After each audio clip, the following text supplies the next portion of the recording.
Good day to everyone. I want to thank you for taking the time to listen to my conversation here about my work and research in this particular Trout presentation.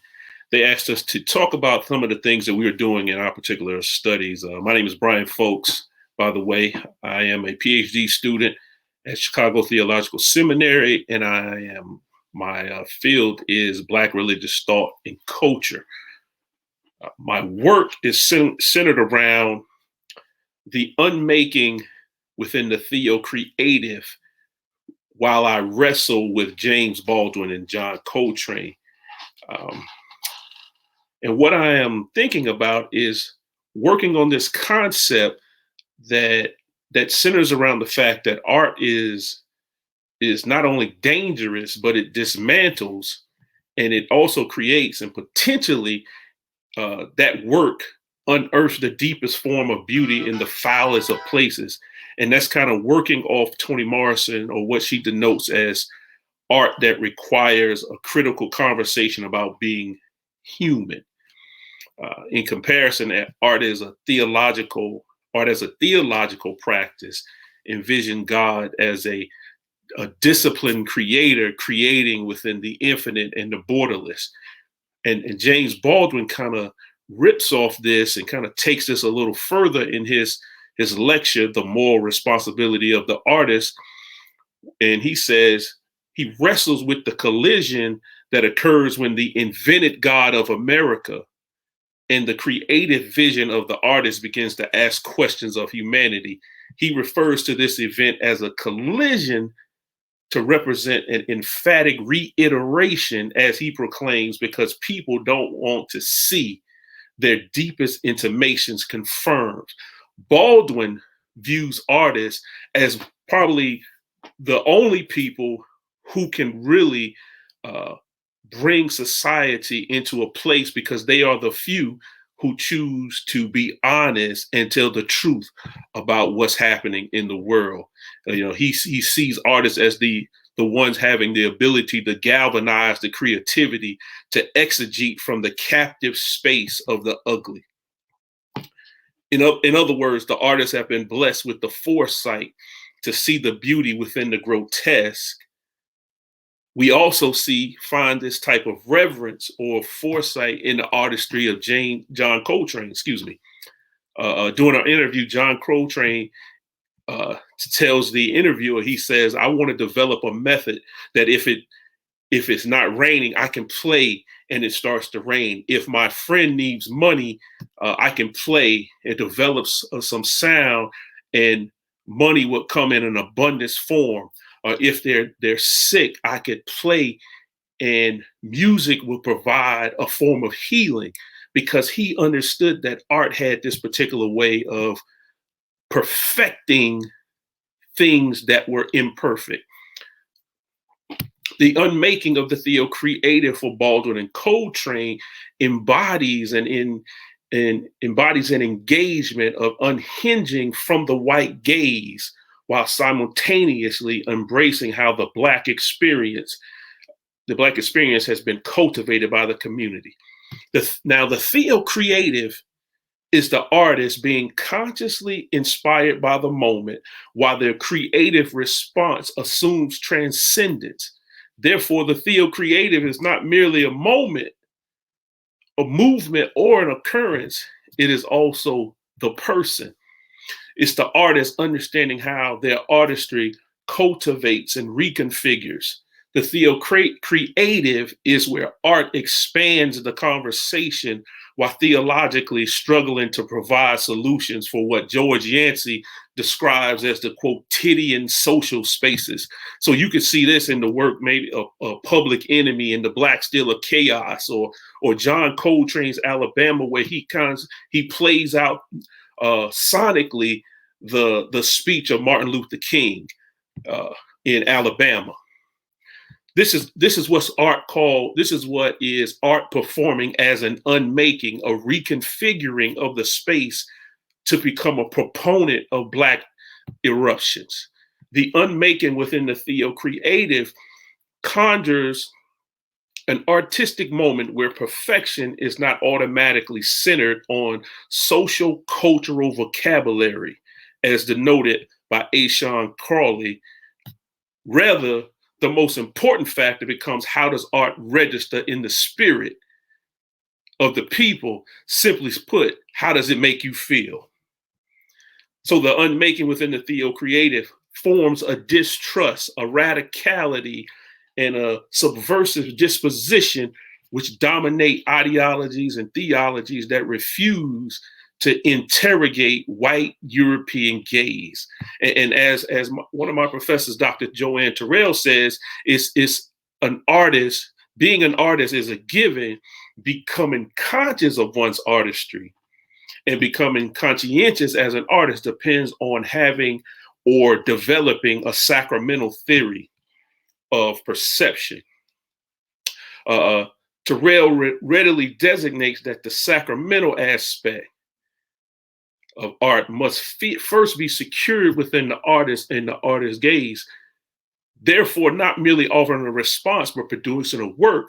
So in this work that gets this kind of this disruptive clarity, as Ed Pavlich calls it, and practice becomes the thing that is most important. So you find John Coltrane consciously, almost methodically, and in this maniacal form, practicing on a religious basis, 10 to 12 hours a day. Even if he couldn't blow sounds, he would be in the bathroom fingering the horn, or in his bedroom fingering the horn, because, as Lewis Porter says, that it is essential for improvisation, since one must hear music in one's head in order to produce it at will. And James Baldwin, as this kind of progenitor of Black rage, an artist who was a progenitor of Black rage, this description as an outright artist reflects heavily upon his genius and his creativity. So the artist would avail his artistic world would avail his imagination unto a wider perspective from which he was able to extract the information. Baldwin proclaimed in a conversation with Stutz Terkel, nobody knows what's going to happen to themselves from one moment to the next, or how they will hear it or bear it. This is irreducible, and it is true for everybody. Now, it is true that the nature of society has to be, to create among its citizens an illusion of safety, but it is also absolutely true that safety is necessarily an illusion, and artists are here to disturb the peace. So Baldwin uses art as a way to arrange moments for people to communicate their truth, even in the midst of oppressive times. Ed Pavlich says it like this: art puts people eye to eye with the essential state of risk, and made an enraged joy possible. And this is the beauty and the unmaking of the theo-creative work of James Baldwin.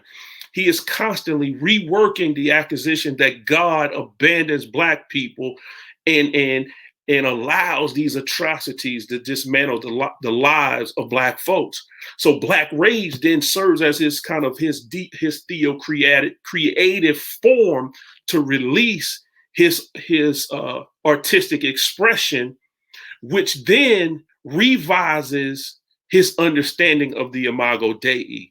And Baldwin then places this rage upon God and his Father. Nevertheless, God, through the church, appears to have been has made an impact on Baldwin, because he, along with Coltrane, believes that they never get rid of that. In the liner notes of Love Supreme, John Coltrane writes, during the year of 1957, I experienced, by the grace of God, a spiritual awakening. And with this awakening, a much richer, fuller, more productive life. And at that time, in gratitude, I humbly asked to be given the means and privilege to make others happy through music.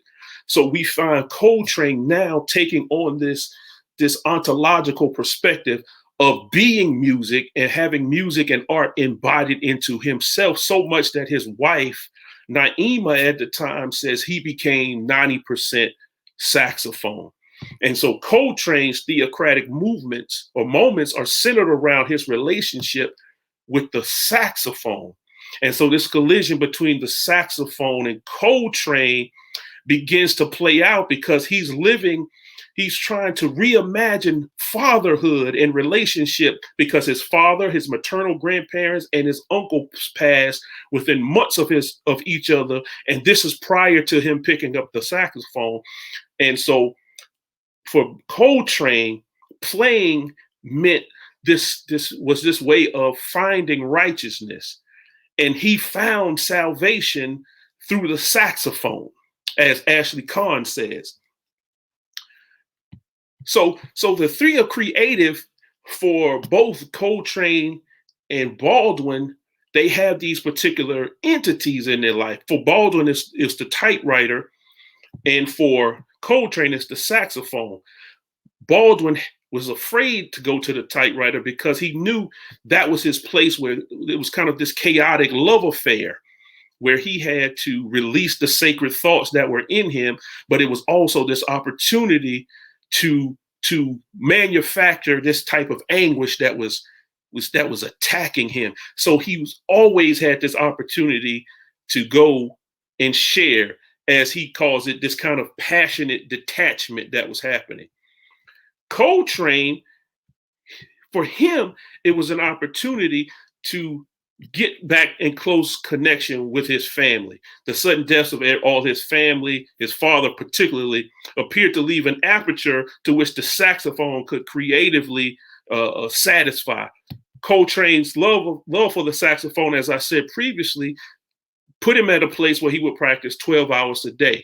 It was Wayne Shorter, the great jazz musician, says that his grandfather was a preaching, and I can hear the wailing through the horn and the appreciation for his grandfather's mission.